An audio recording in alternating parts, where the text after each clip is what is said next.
So, welcome back to the channel, everybody. I have a special guest with us today. His name is Chris Igo, and he's a realtor in South Florida. But what makes Chris much more special than just your average real estate agent is the fact that he makes killer YouTube videos. But besides that, he has tremendous experience in the stock market and is pretty well in tune with the market. And as you guys all know, the housing market is a hot topic in the headlines today as far as where is it going? Is it crashing? What's going to happen next? Should I buy a house? Should I sell a house? What is going on? Well, today we have an expert here willing to share his time, knowledge, and expertise to answer some of these questions. Chris, how you doing today? I am doing fantastic. First and foremost, I can't believe I got to meet Kevin. Whatever.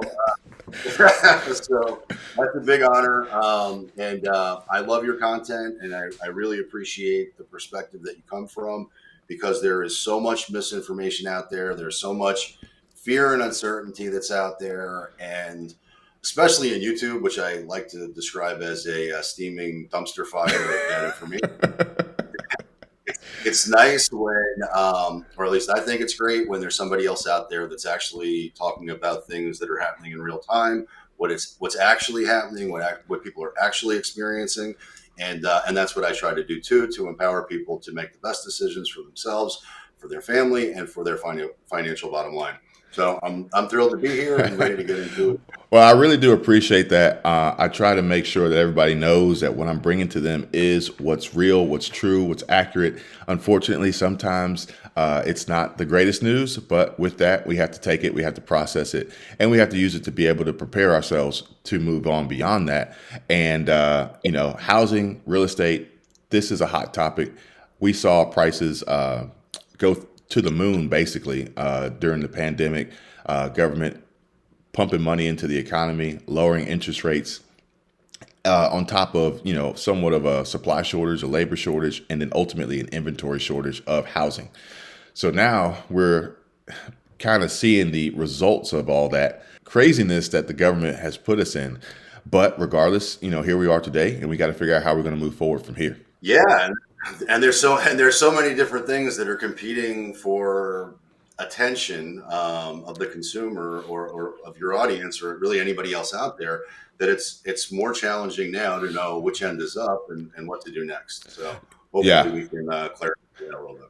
I think the beauty of it is your past experience with trading in the stock market, having been through crashes before, and being able to make the correlation and relationship between that then and this now. Yeah. Well, so when I'm looking at it from the big picture, from a macro picture, and looking at some of the things that have changed and what are different this time than last time as it relates to real estate. Um, if you talk to most realtors, they're going to tell you, well, it's completely different this time because rules have been enacted to where, the lending standards are very different. And because of that, there's no chance that we're going to have a subprime crisis, or any of those things happen. And that is primarily true. But the consumer today is very different than what it was back then. And the market dynamics are a lot different than they were back then. So there were massive bubbles that existed in regional places back in 2007, 2008, and a little bit before that, but they were primarily Florida and Arizona. And now, if you look at the distribution of markets that have appreciated massively, it's more evenly distributed. So there's not really one there. Now, obviously, there's some outliers. If you look at Boise, Idaho, you're going to see they have a massive increase year over year in appreciation, but it's that's one outlier. But there are lots of markets that are like that. So the consumer today is under a lot more pressure than they were back then. And so those bubbles did explode, and they came down, and we saw half price homes and all the things that people talk about. That's all true. Today, we don't see that risk, but what we do see is inflation through the roof. We do see, basic household goods have gone up 30%, and they're climbing. So it's nice that gas came down a little bit, over the last month or 2 months, whatever it is. But whoop de freaking do, it's still hyper expensive Yeah. to fill your tank. So if everything else is bullish and everybody else, if there's optimism in the market, if the investor psychology, not just the investor psychology, if the psychology of the consumer is strong and people feel whole, it's a totally different dynamic than where we're at today, which is where inflation's through the roof. You've got you got layoffs happening that are very real. You've got some of these big, I just looked this up yesterday. I think it's 20% of the S&P 500 companies, which are the biggest companies in the United States, don't have they have no cash on their balance sheet. So they're zombie companies. Well, if you go out there and I'm not an analyst, I'm not a financial advisor anymore. So this is just me being using common sense and applying it to what's happening out there. Well, if 20% of the S&P 500 companies don't have enough cash on their balance sheet to be solvent, period, then we got a big freaking problem, and there's going to be mass layoffs, and the government can't come in and bail them out like they Mm-mm. did in the past No. Mm-mm. because they don't have any more powder dry. So we kind of have this perfect storm of things that are eventually going to happen. Yeah. Um, I don't know when, I don't know how, I don't know what that's going to look like, but I do know there are always opportunities. So Warren Buffett is famous for saying, "Be greedy when other people are fearful, and fearful when other people are greedy." Well, I'm not a billionaire, and I'm certainly not Warren Buffett, but I know that when there's volatility in any market, and there's volatility not right now in the real estate market, but there's volatility in other markets, there are opportunities to capitalize on those things. And I won't bore everybody with what that looks like, but I'm going to, and I'm committed to creating content around what those things were like, because I think it's really important that people understand.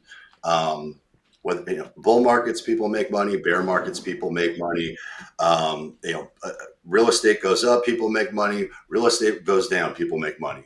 Real estate always trades. So, really depends on who I'm talking to, how the conversation goes. But there's a lot of fear and uncertainty out there, and my job is to try to navigate that for people so they Yeah. can make the best decisions for themselves.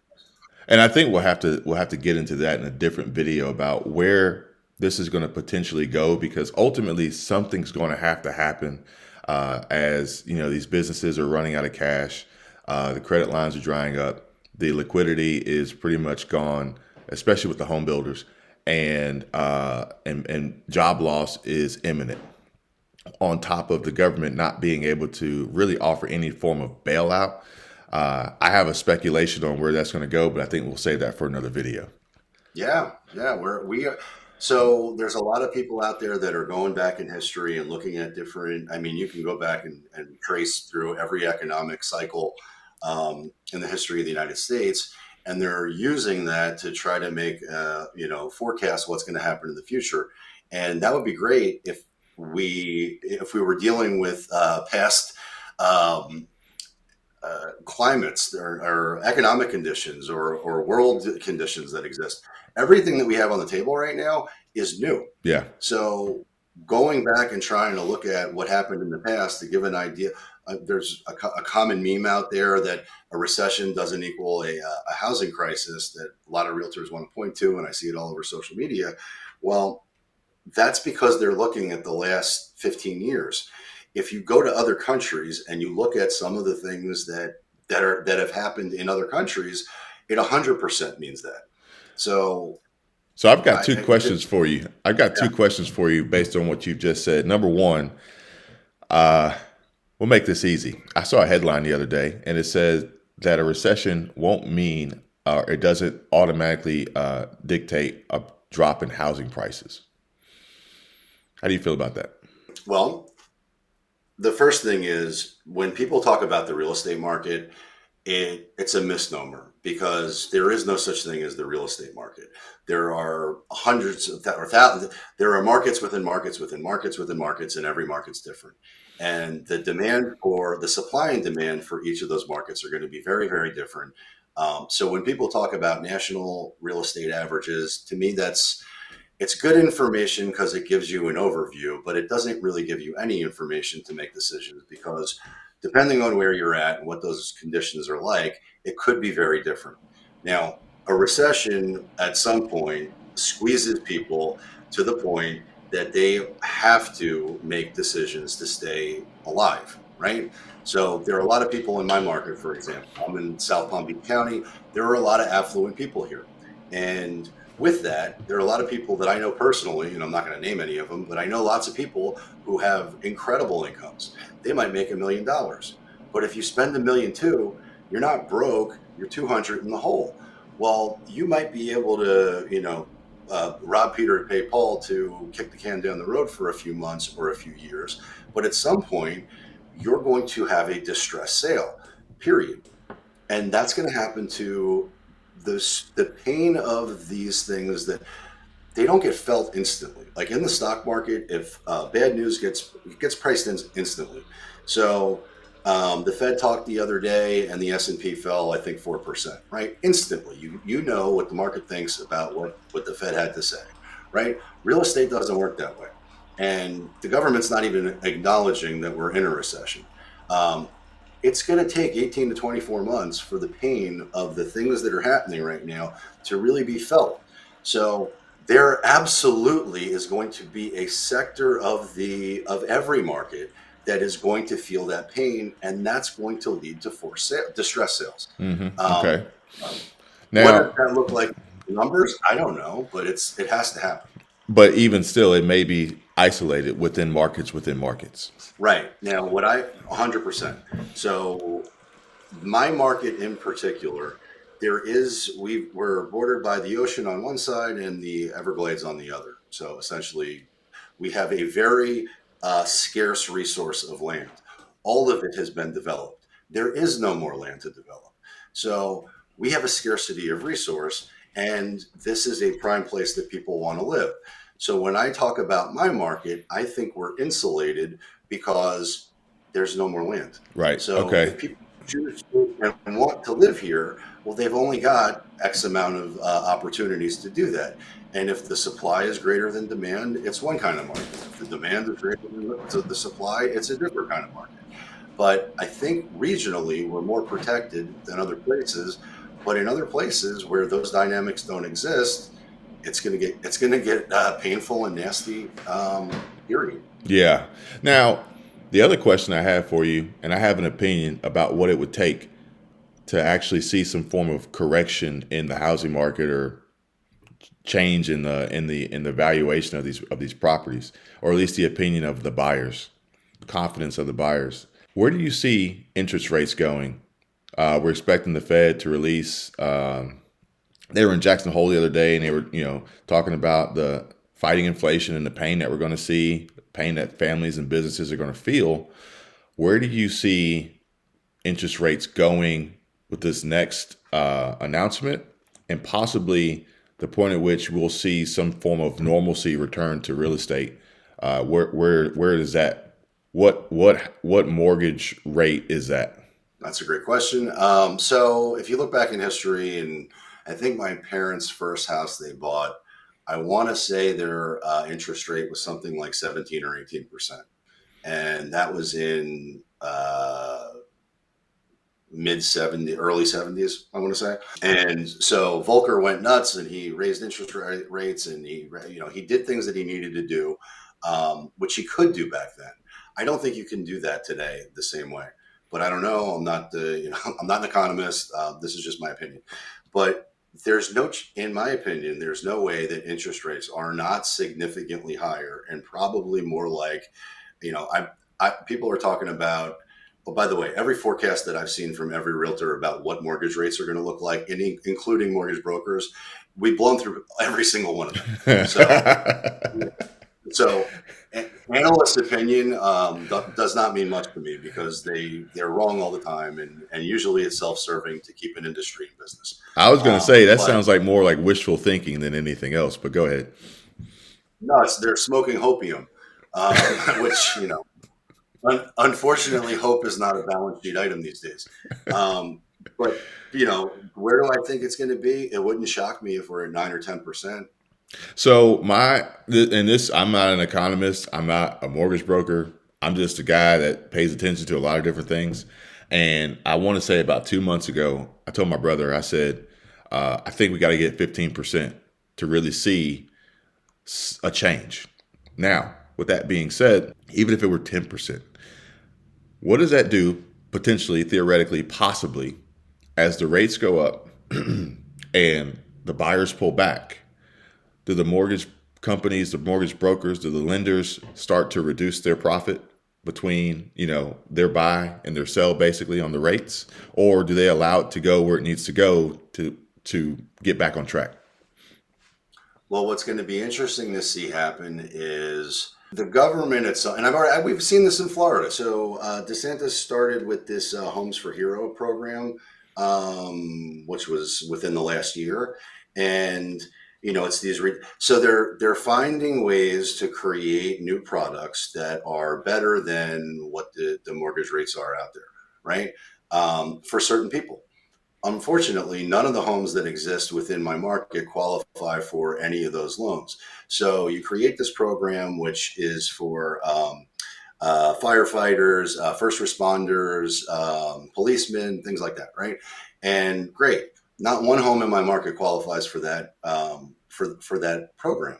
So does it help anybody? Well, I don't know. Not really in my market. It's a great idea, but what I think you're going to see is they're going to find a way to pull a rabbit out of the hat, right? Because they don't want that to happen. They want to keep yes, they say we're going to feel some pain. And I actually laughed at that video. We're going to feel some pain ahead. What about the pain right now? I'm about to say.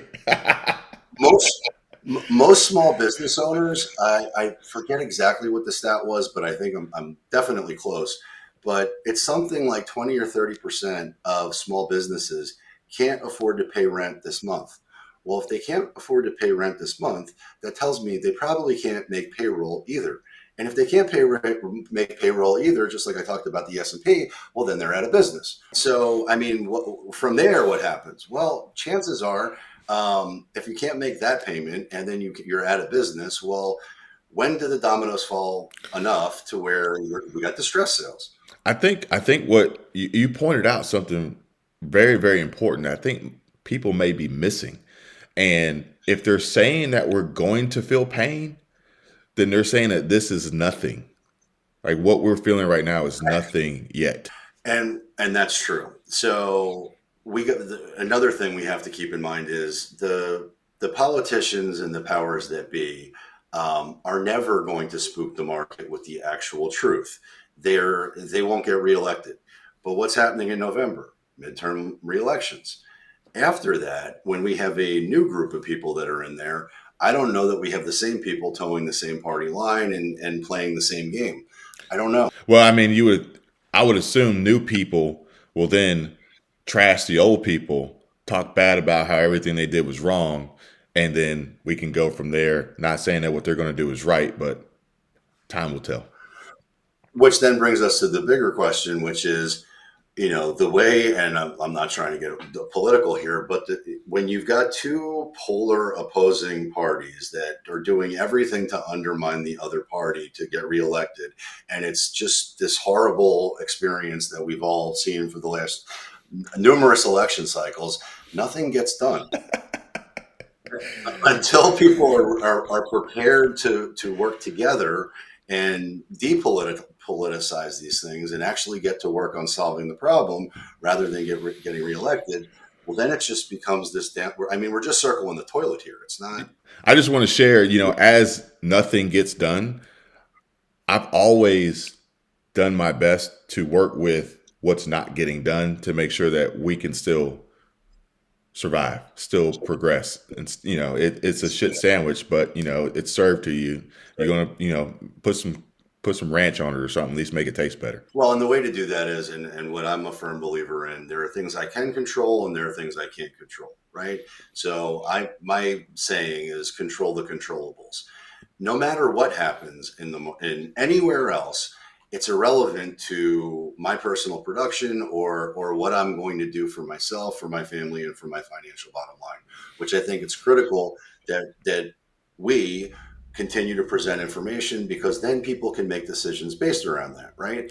So let's play the it's the end of the world game for a second as far as real estate's concerned. And I'll use my sister as an example. So she recently she recently bought a home in my community, and at the time it was the highest priced home within the community, and they had a lot of fear around buying the highest home, which, by the way, since then homes have gone higher. But everybody wants to buy the cheapest house on the nicest street, and she proceeded to buy the most expensive home in a really nice neighborhood. But there's a lot of fear around that, and so I did the same consultation with her as I would do with anybody else, which is asking questions, right? So, one, are you certain about your income and your job? Yes. Okay. Do you have enough savings to buffer you in the event that doesn't, if you're wrong? Yes. Does Are you moving anytime soon? What's your timeline in this home? Are you stretching yourself too far financially to be able to absorb this, or you live in house poor? Well, no.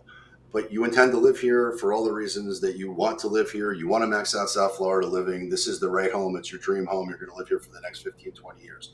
Yes. Well, then there's no fear in that. Yeah. Because even if the market, and I said this to her, you close tomorrow and the house goes to zero, well, you can still afford the home, right?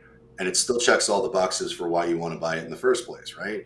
Yes. Okay, well, then don't be afraid of anything, because even if it did go to zero tomorrow, which is impossible, but pretend, well, over time, cash seeks its highest value. The market will correct. It will come back. There will be other buyers that it will.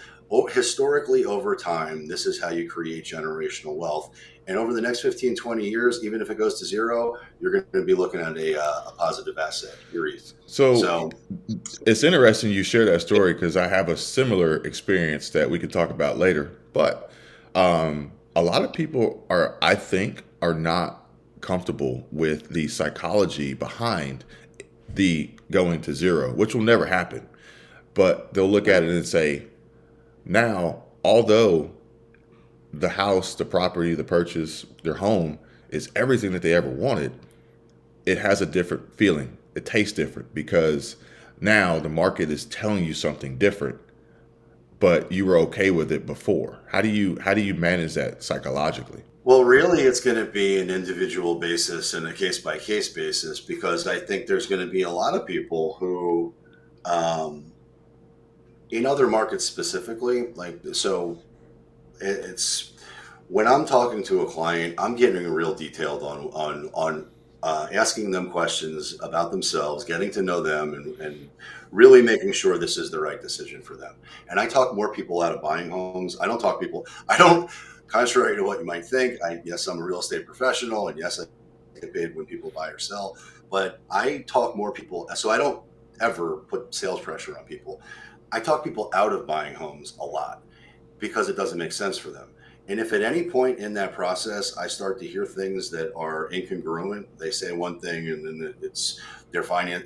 If everything is incongruent throughout, I will talk them out. And I got plenty of clients that will attest to this. I will talk them out of the house. I will talk them out of buying. I will help them see a different perspective. And sometimes people don't listen to me, but for the most part, they do.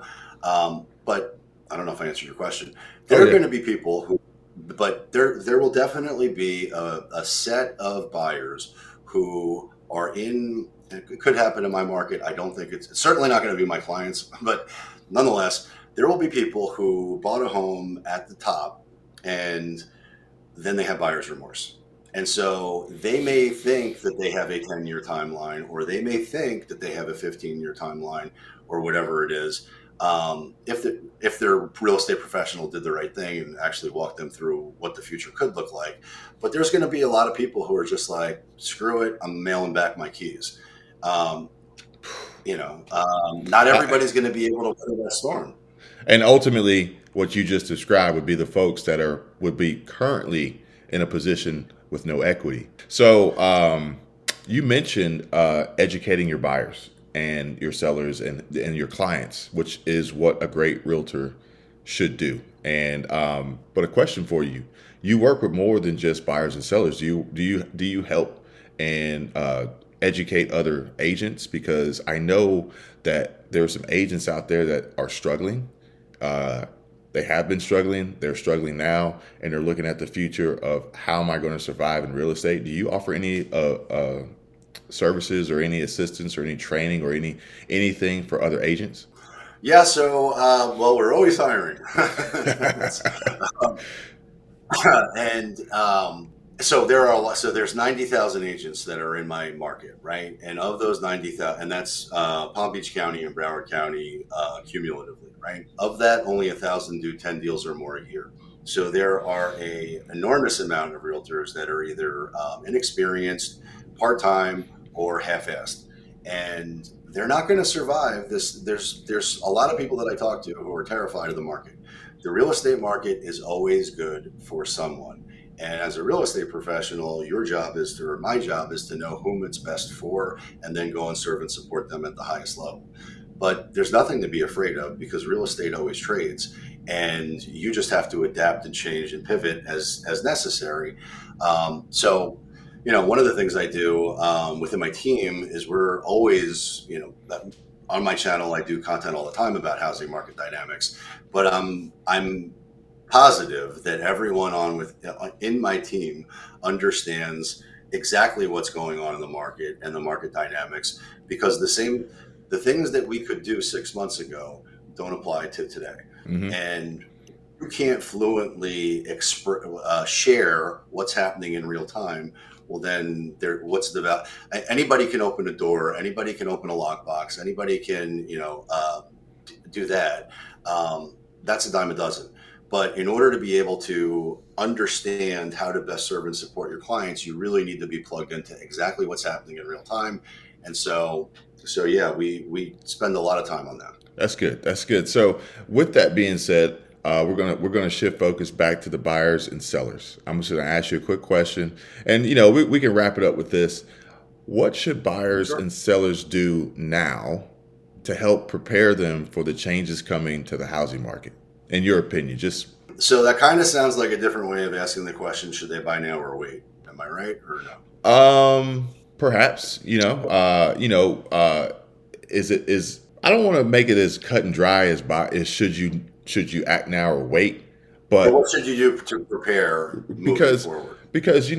much like the buyers and you asking the right questions, how long do you plan to be here? Are you financially secure? Are you are you living beyond your means or anything like that?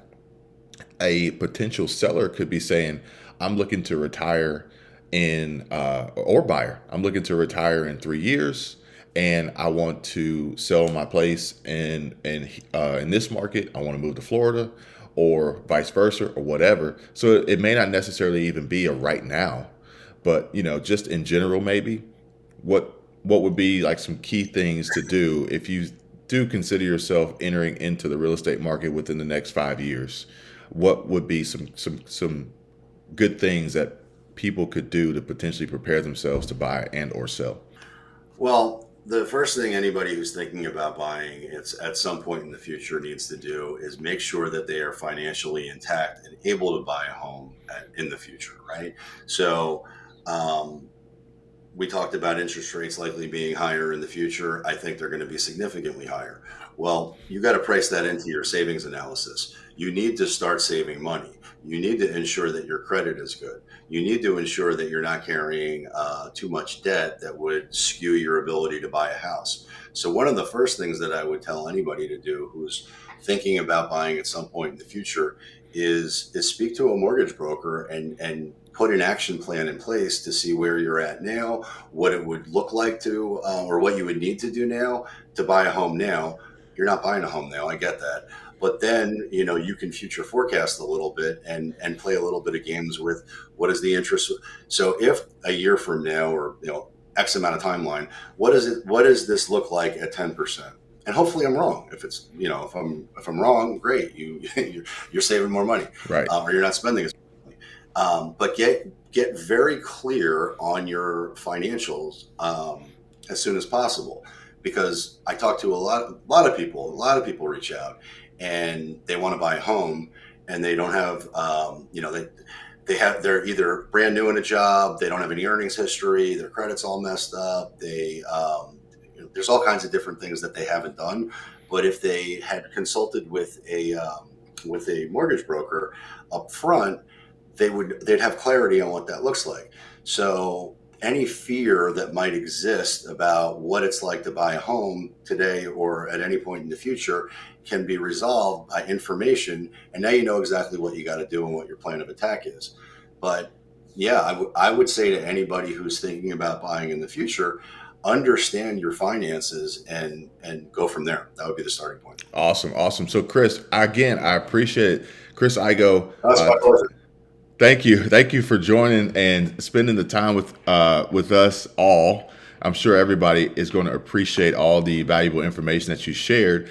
But before we wrap this up, share the most valuable information. Who are you? Where are you? How do they reach you? How can they get Chris Igo and his team? All right. Well, if you're looking to connect with me, you can find me on YouTube at Living in South Florida, Chris Igo. If you and from there, you can check out my website, which is igohomegroup.com. All of my contact information is there, but you can reach out directly. My phone number is 561-516-2442. That will put you directly in touch with me. But on all of any social platform that you find, there are all kinds of ways to opt in and get more information. We've got buyer's guides, seller's guides, relocation guides, and then referral links. So it's this is going to sound, I hope this doesn't sound, I hope this doesn't, just Google me. You'll find, you'll find everything that you want to know about me. And I'm an open book. So. Maybe a few things they don't want to know. Who knows? Um, but also, they can check you out on YouTube as well because you're posting there pretty frequently. Give a little bit about your YouTube channel. So my YouTube channel, well, the full disclosure, I started this channel when I got into real estate. I realized that it would be important to actually, I bombed all of the social media sites. So I was just putting content everywhere. I figured the more content I put out there that would let people know me, like me, trust me, and know that I'm in the real estate space, my business would grow. But I had no idea how to actually use YouTube. It was only when the pandemic started that I realized I needed to focus on creating content that was immersive, that would allow buyers from around the country and around the world to see what it's like to live in South Florida. So there's a ton of content out there which really will give you an immersive experience everywhere in South Florida. And then from there, I refined my process and got a little bit more savvy, and I started talking about housing market dynamics and what's happening right now to empower people with the best information so they can make the best decisions for themselves, their family, and for their financial bottom line. So yeah, check me out. I'd love to connect with everybody, and I appreciate your time and you having me on here. Thanks. Oh yeah, absolutely. Thanks, Chris. Appreciate it. It's my So pleasure.